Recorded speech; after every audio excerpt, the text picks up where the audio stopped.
Happy October from Retro Tour. We are beginning a look at Super Castlevania 4 today in celebration of Halloween. We are going to start exploring the first few levels of the game and immerse ourselves in the awesome gothic atmosphere that this game creates.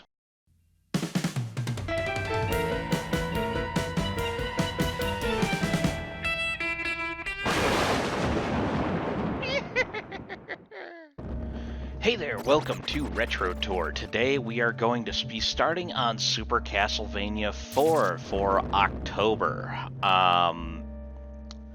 This was the first Castlevania game that I played. Actually, it was just as a rental.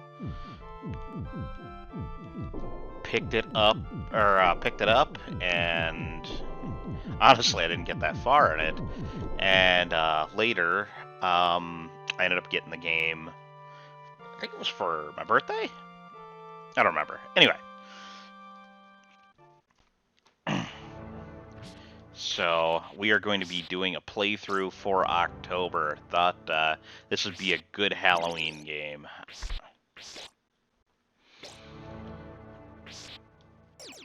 Game that tries to put some dread back in Dracula, who's been a source of camp for so long. Now, one of the best things about the Castlevania series is its music, and this is no exception. I love this song.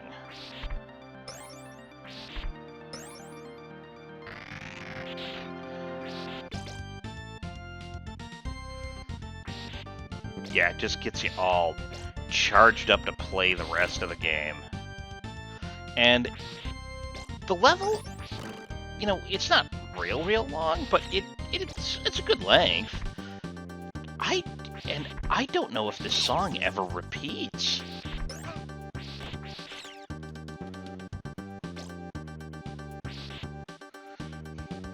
Bat with the glowy eyes back there. Ah. Been playing too much Symphony of the Night. I wonder why, even Castlevanias that came after this game didn't make use of the shoulder buttons for the secondary weapon, It's always up and attack, which, I understand why they did that originally. It had to do with the limitations of the Super Nintendo. But there's just no excuse for it.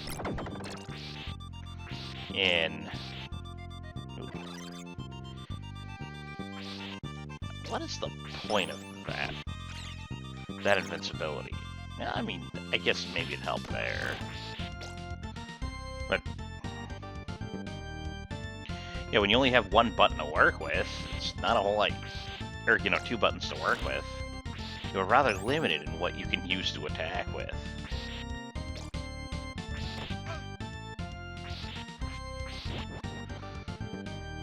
But, there are buttons that go entirely unused on most of the systems that have Castlevania in it after this game. Dracula X is a good example of that. Which, oh man. Why didn't we get Rondo of Blood instead of Dracula X? Even as a kid, I knew that game wasn't good.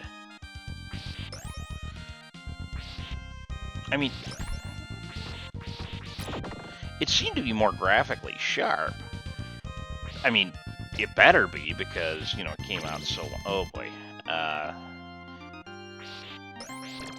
Came out so long after this one did, but nonetheless, the game is... It's just not fun. It doesn't hit any of the same notes that this one does. The funny thing is, I'd have a hard time telling you even why.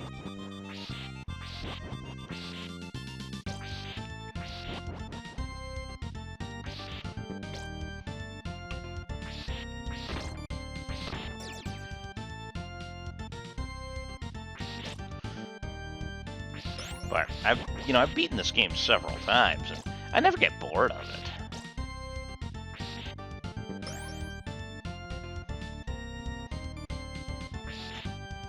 Just so much fun to play.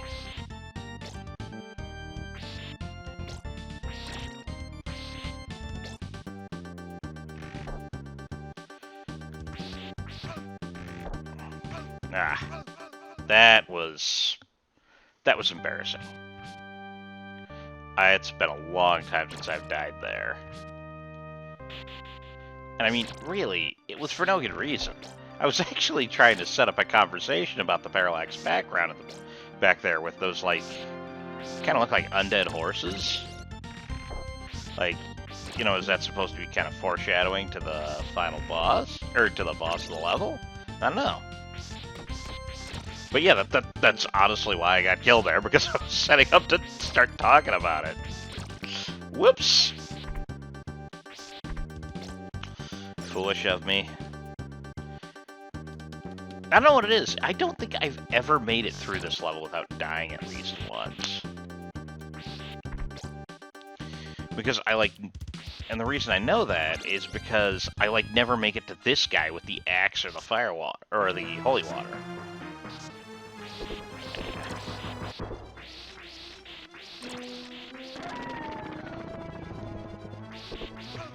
Ow. Yeah. Not that I need it. I mean, I almost never get hit by him. Let's see if I can time this jump. No! Just missed it. Ah. Still struck a pose, so we'll take it. Yeah, the little freeze frame at the end is just a good opportunity to show off your skill of catching it in midair.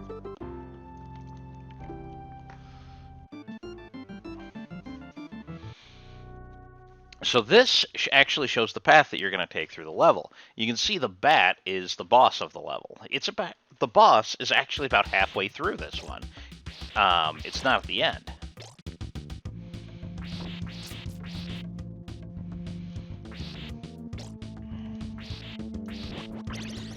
It's kind of funny that, you know, this is what tech demos looked like back in that day. That the whole point of this game was to show off the, as far as I understand it, was to show off the capabilities of the Super Nintendo, along with Contra 3. But the, you know, both of those are iconic games for the system. Even if they came out later in the generation, they still would have been impressive games. And the, you know, today, the way that a tech demo tends to look is more of a, you know, something like, what, 1880 something, The Order? Where it's, you know, just showing off the capabilities of the system. But there's really no substance to the game itself.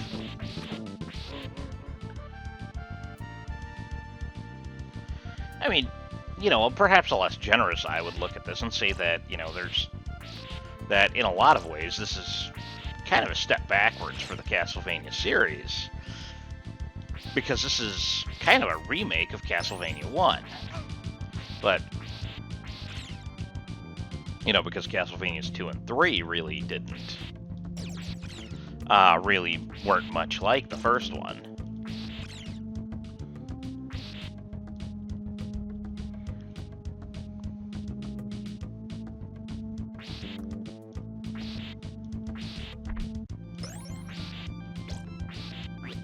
Take that, frog.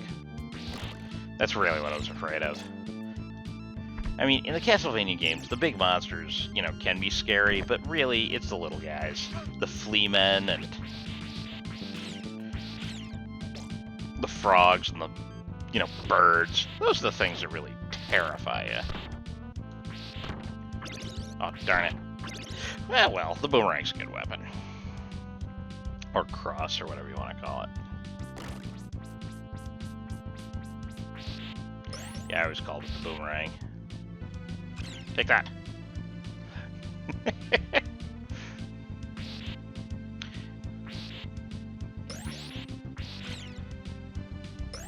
I use that attack probably more than anybody else I've ever seen play Castlevania 4. Most people see it kind of as a wasted ability, and it, you know, it kind of is, but maybe it's just because this was my first Castlevania, and, you know, I as a kid, I thought that it was, just a hilarious ability to, like, have the chain blow it in the wind or whatever.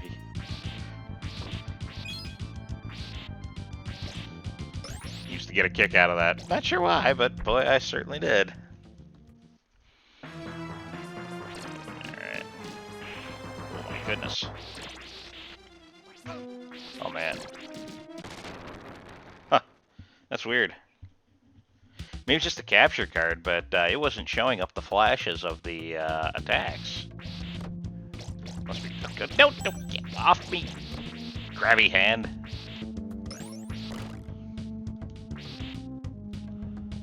Ah, okay, well, whatever.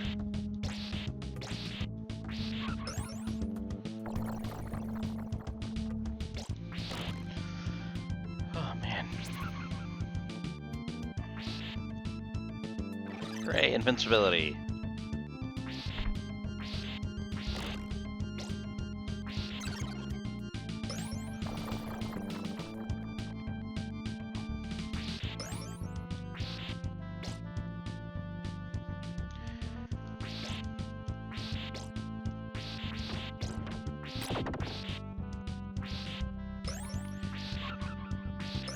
Does make me wonder, what's going to be happening in the next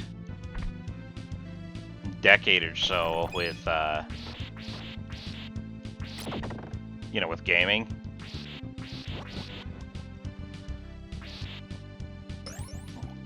Because the gaming has become such a, such a monetized industry at this point that, a lot of the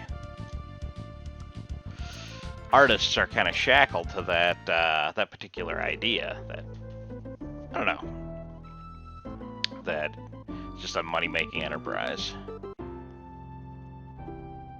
Alright, so this one here, you can see that it's at the end, and you can see there's a cave, and then there's waterfall area, then there's the river. So this is probably the level of all of the levels of Castlevania that I have the strongest memory of. And a lot of it has to do with the fact that this was a level I struggled with a lot as a kid.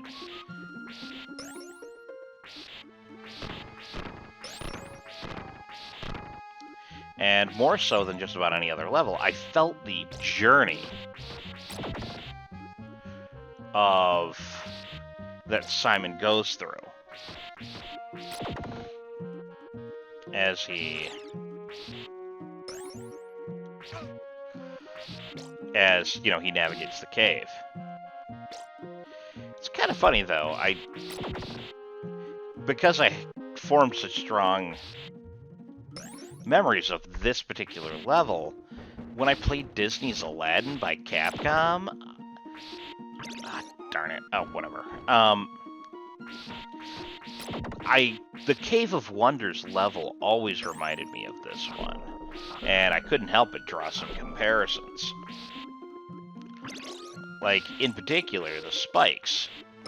In this game, as in, I think, all Castlevanias, stepping on the spikes instantly kills you.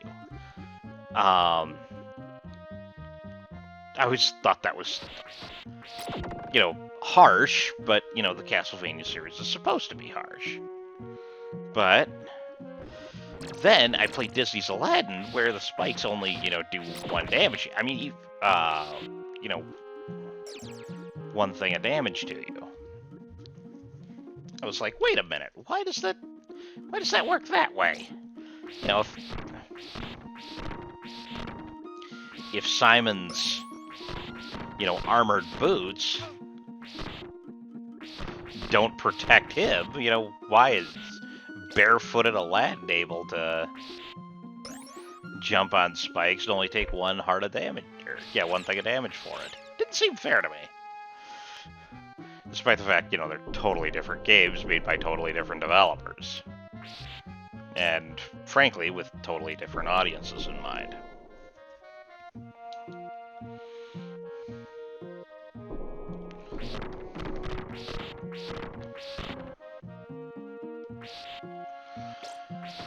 Oh, man. Sorry, I'll be on in here. Yeah, late night last night. Early day this morning, so...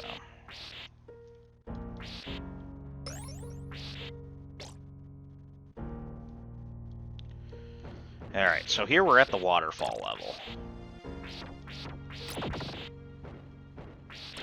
Or the waterfall part of the level. It, feels just utterly different than the first part. The first part was sort of like the, peaceful but dangerous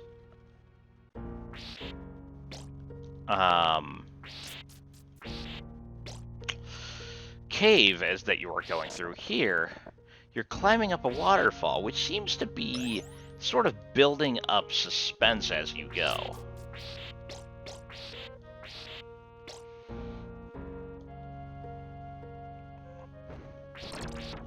And in both of the cases, you didn't really feel all that hurried. It doesn't try to move things along. The pace of the game is slow and peaceful.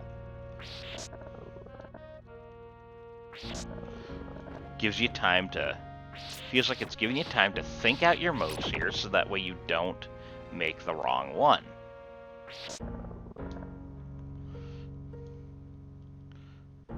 Now, this one is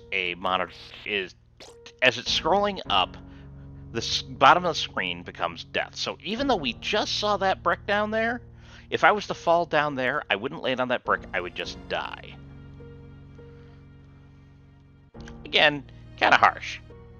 But that's sort of what the Castlevania series is all about. Now, if you're wondering why I'm stopped getting the candles, it's because I'm at 99 hearts, and I'm frankly kind of terrified about losing my boomerang. Because usually I play through with the axe, and this time I kind of want to play through with the boomerang, so... as my preferred weapon. Now, most people prefer the boomerang to the axe. I'm definitely in the axe camp, because the axe has a different trajectory attack than the normal whip does, so you can use it for different situations, where the boomerang is really just along the same path as the axe.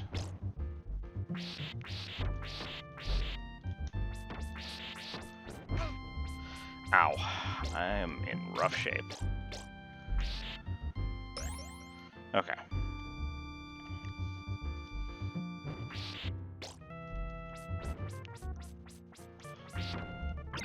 Whew, needed that.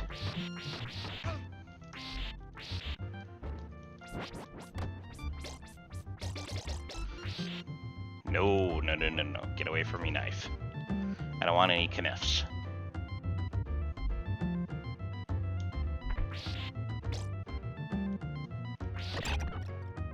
I probably should be using my boomerang more.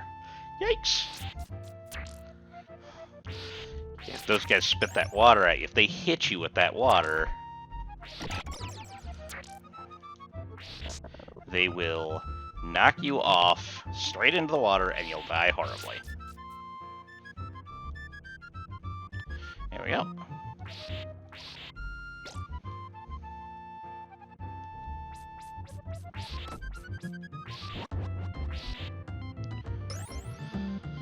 Alright. I thought there was instant death. I thought there was a cross here. Oh, you know what? I probably tripped it with my boomerang. Oh, dang.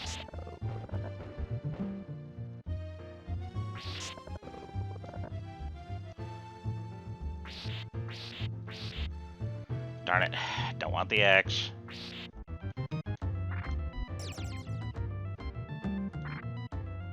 There we go.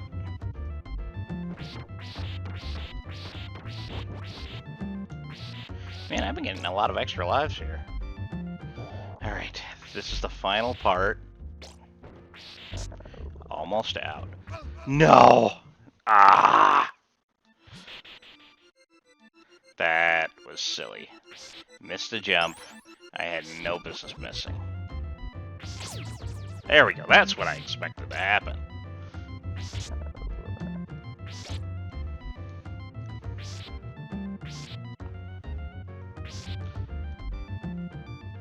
Much harder to make with the short whip. Alright. Actually, you know, the axe is a really good weapon to have for this boss fight. I like it anyway.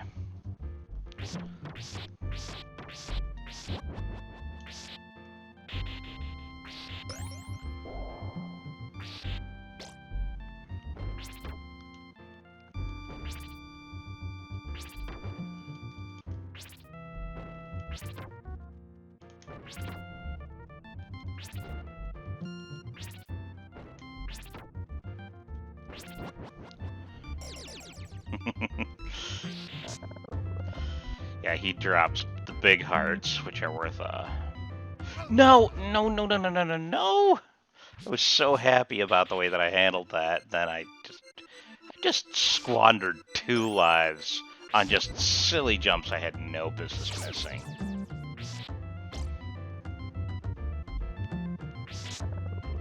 Alright. Okay. Almost there.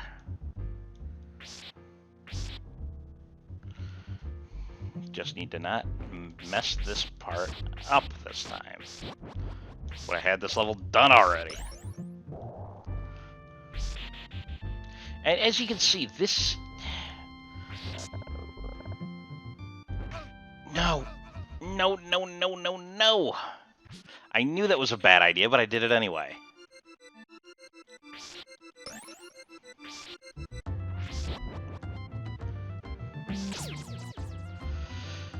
Alright. Yeah, as you can see, this is exactly the kind of level that you would grow up hating. Because, I mean, if I die... Oh my gosh, I'm going to lose this level.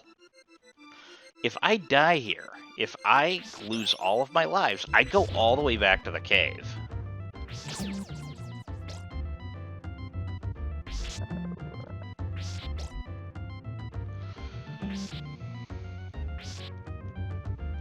That means I have to do the cave again, the waterfall again, that, like, Merfolk River thing again.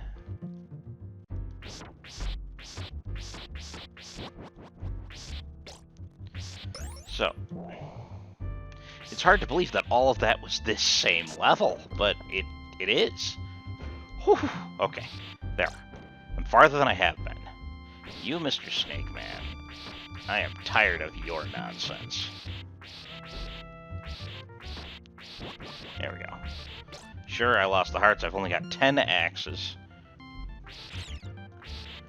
to beat the boss with, but oh my goodness, see, the birds are scary. There. Die sword skeleton. Food. Can't hurt.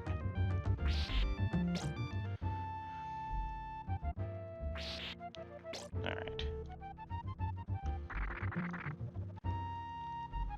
Alright, here we are. Boss fight time.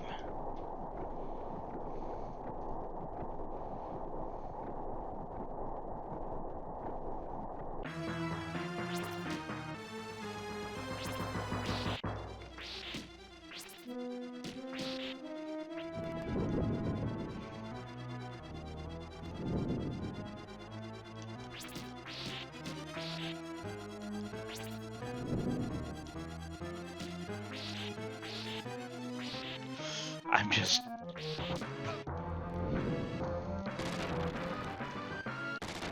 Got him.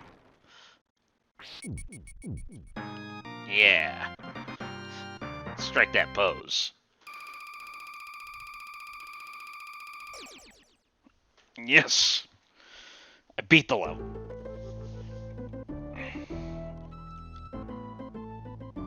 So, this one, you have to ascend the tower, and go back down a bit, and then get to the boss.